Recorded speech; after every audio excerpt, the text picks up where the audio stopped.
What's up mga boss? So bali ang gagawin natin itong ating i-repair itong 32 inches na TV. So bali pag-check ko kanina kasi ngayon bukas na ito. Itong kanyang itong supply ng backlight yung pinaka problema.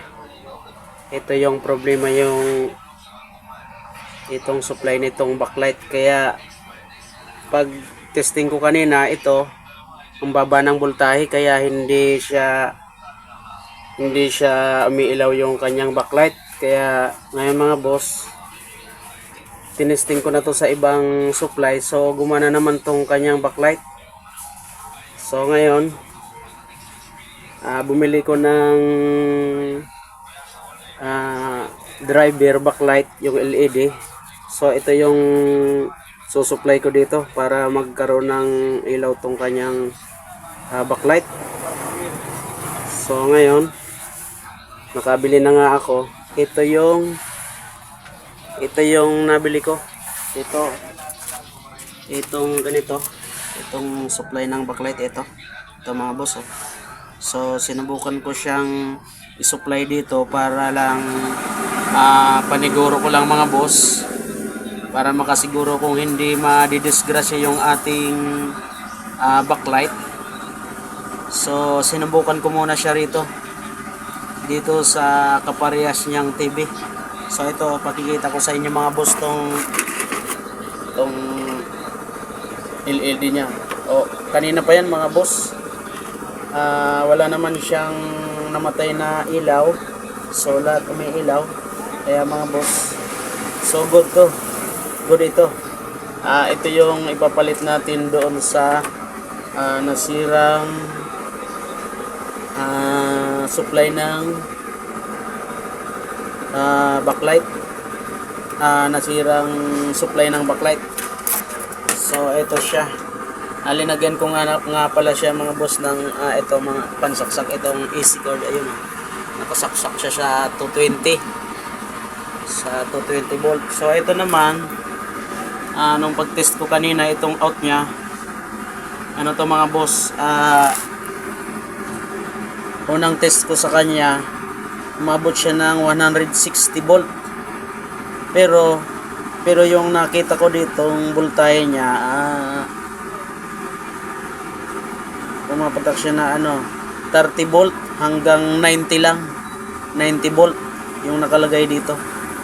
Kaya nga siniguro kung hindi madidisgrasya yung natin, yung backlight natin. Kaya sinubukan ko muna siya ditong i-supply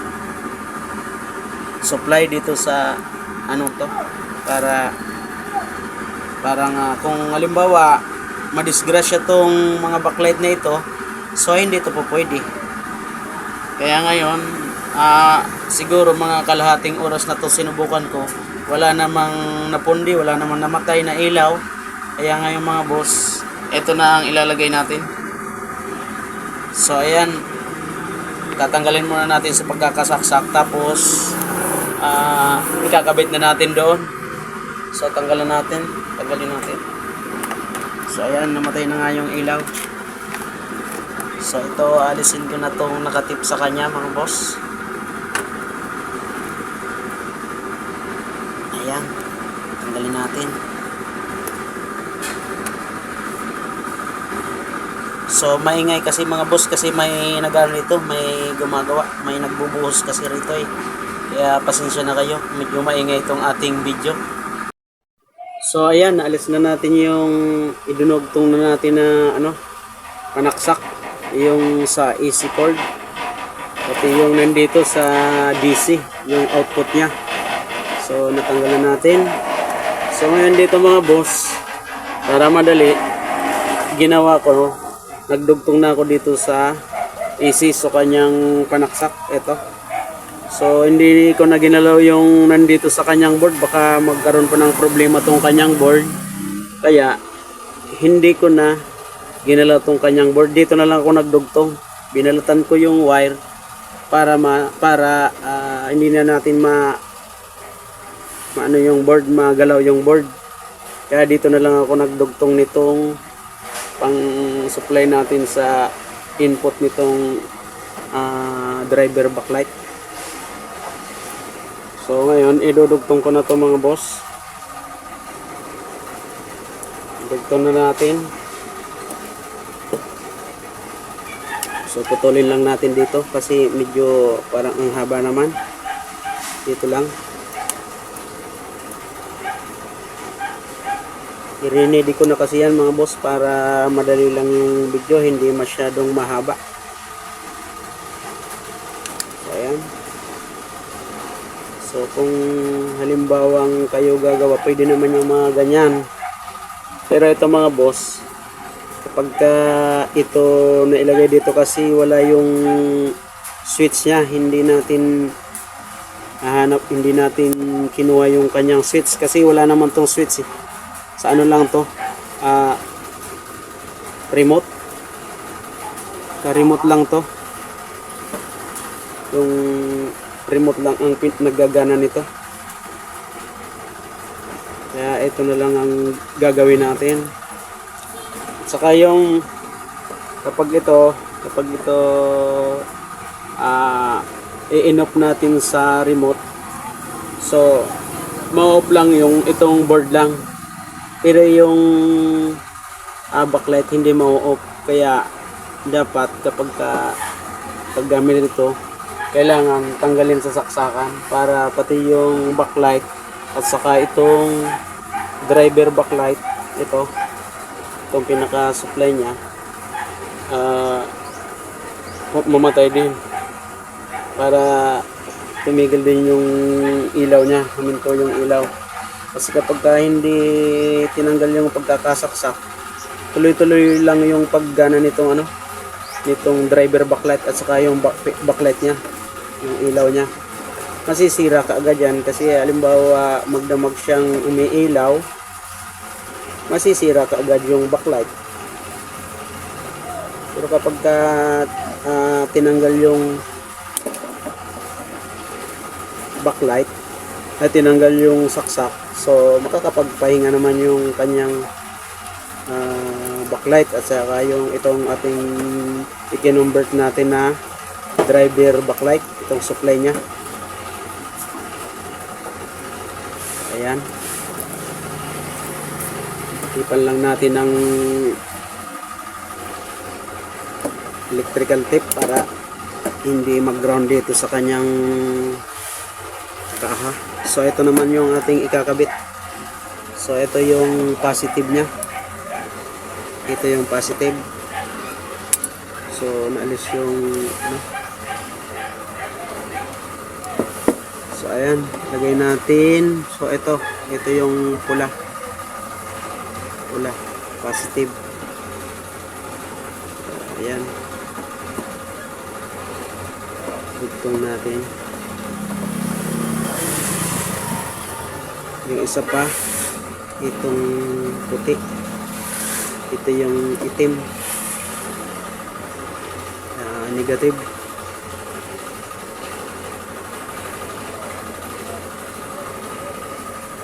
So para sa mga baguhan lang to mga boss, kasi yung mga magagaling dyan, yung mga magagaling na mga technician dyan, alam na nila to kung paano gagawin ito. So ay iba nga, 12 volt lang yung ilinalagay. So mahanap sila ng output na 12 volt dyan sa kanyang board. So ako ganito na lang para medyo madali. So madali lang ang trabaho. Hindi na tayo magko-convert pa ng yung iba nga linalagyan niya ng mga relay. Naglalagay sila ng relay. So ako hindi na. So pwede na natin tong testingin, patihaya natin. Subukan lang natin mga boss kung talagang, so ito mga boss, didikit na lang natin to dito. Mamaya dikit na lang natin dito. Pero ang susunod natin, testingin muna natin para malaman natin kung talagang gagana ba siya.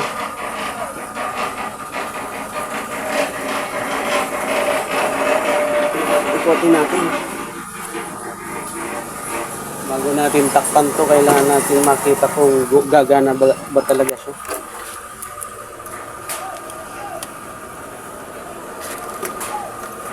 So ayan,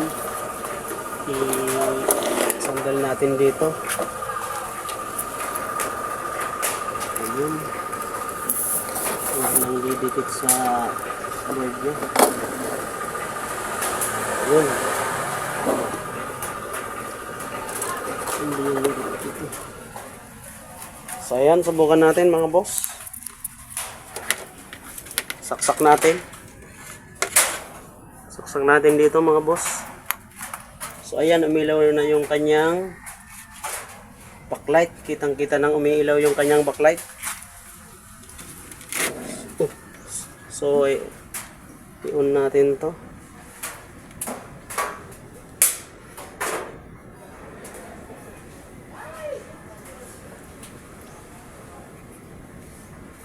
Wala.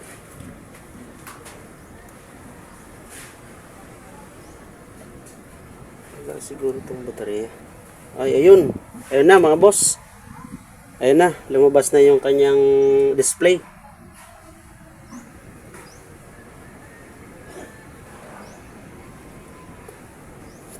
So, antay-antayin lang natin.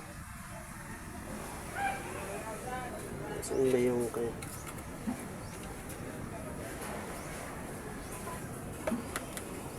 Hanapin lang natin yung ano. So, lagyan natin ng signal to. Lagyan natin ng signal. So, ayan na mga boss, oh. Gumana na siya. So, yun ang kanyang display. So, linagyan ko siya ng pan-testing natin na itong ating pang-video king DVD. Itong platinum. So, ayan.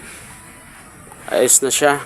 So, wala pa siyang mga boss ng ano, sticker. So, wala pa kasi yung hindi pa natin naiilagay itong kanyang takip. So, nandito yung kanyang speaker mga boss. So, ayan, oh. Ayan yung kanyang speaker. So, ilalagay lang natin ito mamaya, itong kanyang cover. So, patayin muna natin para magkaroon na siya ng sound. Patayin muna natin. Tanggalin muna natin itong saksak natin. Ayan.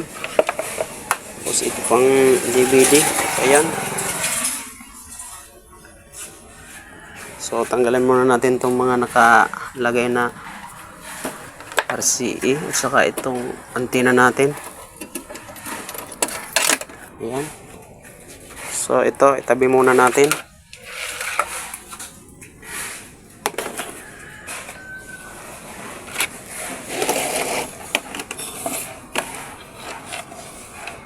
Ayan.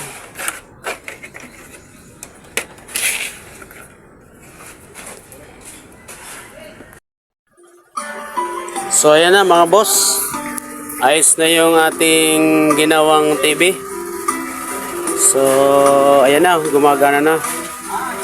Kasi natakpan na natin eh. Ayan na. So ginamit natin yung pang testing natin na DVD. So maganda naman yung kinalabasan ng TV, kaya mga boss, ayos na yan. So salamat sa panonood niyo. Paki-subscribe naman kung nagustuhan nyo yung aking tutorial na TV, pag-ayos ng TV. So mga boss, salamat sa panonood. Sana'y nasa mabuti kayong kalagayan. Salamat.